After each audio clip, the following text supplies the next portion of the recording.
Freddie Mercury's voice is one of the most iconic in rock history, but we'll see in this video how it took him years of practice to actually leverage his vocal gifts. His very early singing was somewhat bad, with Roger Taylor saying Freddie's vocals sounded dreadful. He sounded a bit like a sheep when we first met him. In 1969, Brian and Roger were in the band Smile, and Freddie joined a band called Ibex. So Freddie was hanging around trying to persuade Smile that what they needed was him as a vocalist. And they were three great singers. When he realised he wasn't getting anywhere with them, he turned his attention to us, three naive young lads from up north. And within about 5 minutes, he persuaded us that we definitely needed him. So he joined us. Freddie then suggested the band change their name to Wreckage. Around that time we heard him sing. He had a group called Wreckage, and Wreckage were a little bit like us in the sense that they were sort of searching for this sort of new sound, you know, and very experimental, very free. And Fred's role in Wreckage was to run around and scream his head off. I mean, really, it was frightening. He was a frightening lead singer. He was so in your face and so loud and so sort of insistent, you know, so we actually, to tell you the truth, didn't really take to it.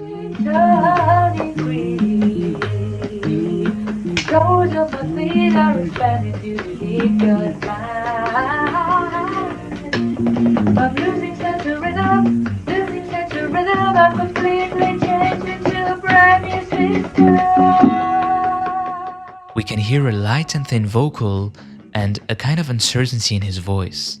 Although Wreckage only played a few shows, this period was crucial for Freddie as he was learning to be a frontman, and it also would be his first songwriting efforts. In that snippet of Green, we can already hear the ingredients that would later be part of early Queen songs. In fact, the song Lover would later turn into the song Liar by Queen, and Stone Cold Crazy was also written around this time. We'd be writing songs together and he'd say, okay, what we need now is a key change. And I go, what do you need a key change for? He says, because it makes it more interesting. And I said, ooh. So he kind of introduced us at key changes and tempo changes and stuff like that. So I learned loads of stuff off him because we just knew about blues, but he took us way beyond that. Similarly, he was learning to control his voice thanks to the experience with this band. In parallel, he would go to Smile shows and, you know, give feedback and suggest various ideas. Freddie came along to watch and he was really, really enthusiastic and full of energy, like he was always, you know, and he came back and said, yeah, this is great, but you're doing this wrong, you're doing this wrong, and you're doing this wrong. You know, what you need is me. When Smile's singer Tim Staffel left the band, Brian and Roger didn't even think of asking Freddie to replace him, even though by this time, Freddie and Roger were close friends and even flatmates. However, Freddie's charisma and ideas still convinced them to bring him on board when he insisted he would be a good fit. It was really Freddie who said, look guys, give it one more shot. You got me. You know, you can have me. We went, okay. For me, the craziest thing is the evolution of Freddie's vocals in the first few years of Queen, between 1970 and 1974. Brian and Roger explained that Freddie was completely self-made, constantly practicing by listening to the recordings and immediately identifying where he had to improve.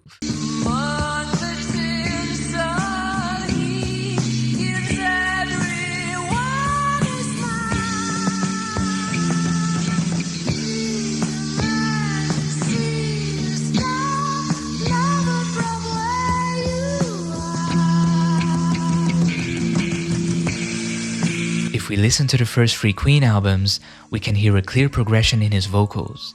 On the first two albums, we can hear several moments where Freddie is slightly off-key. This is why the recent remasters had like some AI pitch correction, which I mean is pretty ridiculous because those tiny imperfections are what make it sound unique and special, and I mean, in the end, it's rock and roll. 3, 4. It's you, Bolsonaro. It's you that's flattening bastard. You're going,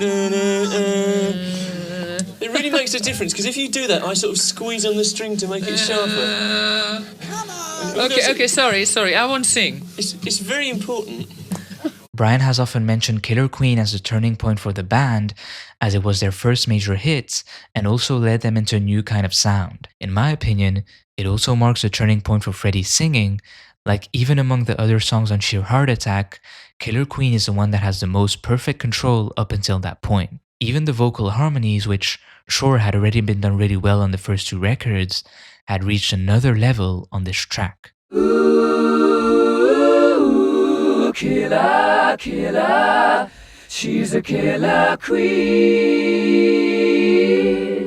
All my sort of playing is done by ear. I can't read music that well. It takes me a long while. Well, how do you work out these amazing harmonies you do? You just have to work at it, you know, and after a while you sort of fall into a pattern and experience. I think I feel I'm getting better every year. I learn a lot from our past albums, actually, see how they're constructed and things. And then you sort of use what you've done in the past and work out different things. That part was Freddie singing 4 times, each track layered one above the other, but of course, he was also constructing really nice harmonies with Brian and Roger. She's a killer queen, gunpowder gelatine, dynamite with a laser beam. Something that we very often do, just work out all the nice harmonies on the piano, play them on the piano, we learn it, we sing it. This led to the amazing singing on the next few albums, which we all know from songs like Bohemian Rhapsody or Somebody to Love. Every day I tried, but everybody wants to put me down. They say I'm gone crazy. They say I got a lot of water in my brain. I got no common sense. I got nobody left to believe. It's like Aretha Franklin's phrasing is just wonderful. I wish I could sing like her. You know, her phrasing is just so beautiful. I mean, it's so effortless, and it's just, she just sings like a dream. It's just like, she doesn't have to think about it.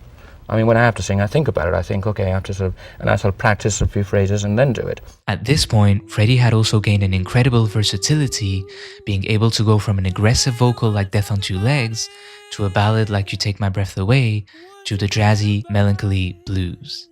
Wanna be intoxicated with that special brew. So call me.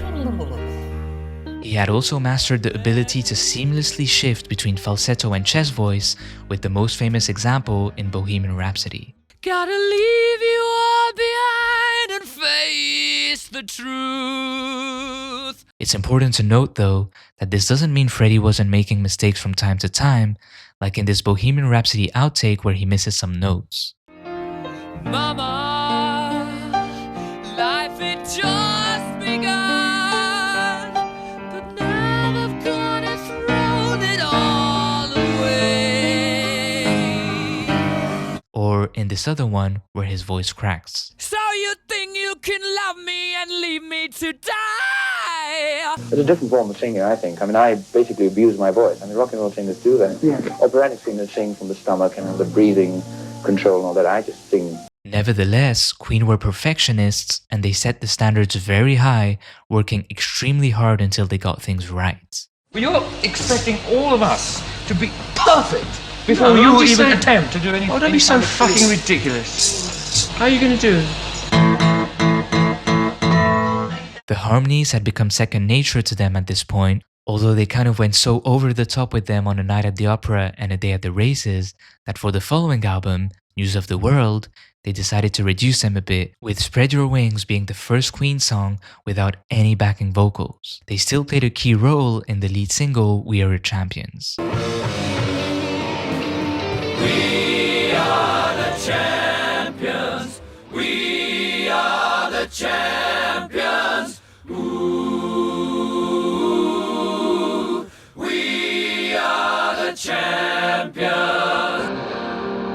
I need Brian's voice, or I need Roger's voice and John's to make that little delicacy that makes it a Queen sound. Personally, this is my favorite period of Queen, in part because of Freddie's vocals, fully controlled, powerful, and yet with a lot of dynamics, alternating between softer vocals and rougher, more grittier ones. I said, hey, hey, hey, hey, hey, hey.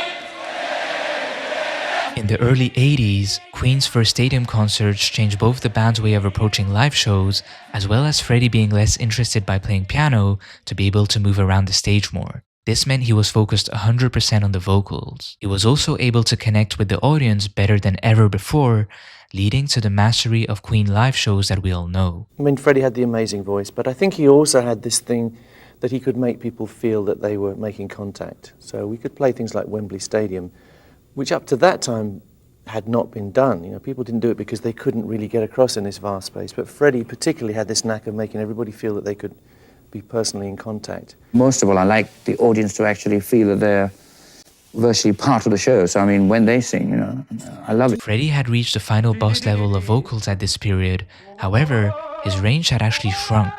In a 1981 interview with Melody Maker, Freddie said, "I'm losing the range, believe it or not. I've lost the power I began with. But I've become a stronger singer, so maybe my framework is diminishing, but within that, I can sing better than ever.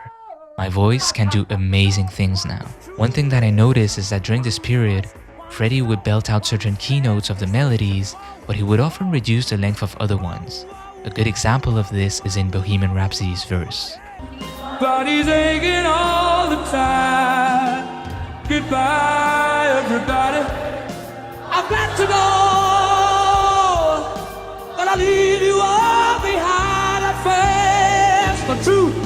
He rushes certain lyrics compared to the record and early live versions, and so even if the vocals are much stronger, I feel like some cool parts of the melody and like some dynamics are lost because of this. So yeah, Freddie's voice was iconic, but it required a lot of hard work and practice to get there. In a very short period of time, between 24 and 29 years old, he went from barely convincing Brian and Roger to join them to becoming one of the best vocalists of all time. And all of that completely self-taught. Were you, did you ever sort of take vocal lessons at any stage? I mean, Not at all, not at all. No, it's just, it's my voice. I didn't, I think most of the time I actually misuse my voice because I have these nodules on my vocal cords, and a lot of the times they were saying that you must go into training and then learn to sort of sing properly, like, you know, operatic singing. You have to sing from the stomach. But it's rock and roll, and I just sort of sang the way I do, and of course I was misusing my voice. And when we were doing these extensive tours of America and things, I mean, I just used to come up with these nodules. My favorite era of his vocals were the second half of the 70s, where he had gained full control of his voice, but also used a certain fragility and warmth in certain parts of his melodies, rather than the 80s where he was belting out more. Like, that was great for live renditions and stuff, but I feel like in the studio, songs were missing some of those vocal nuances from earlier albums. Anyway, that was just my take. Let me know what you think in the comments below. Hope you enjoyed the video. If you did, make sure to like and subscribe. And yeah, I'll see you in the next one.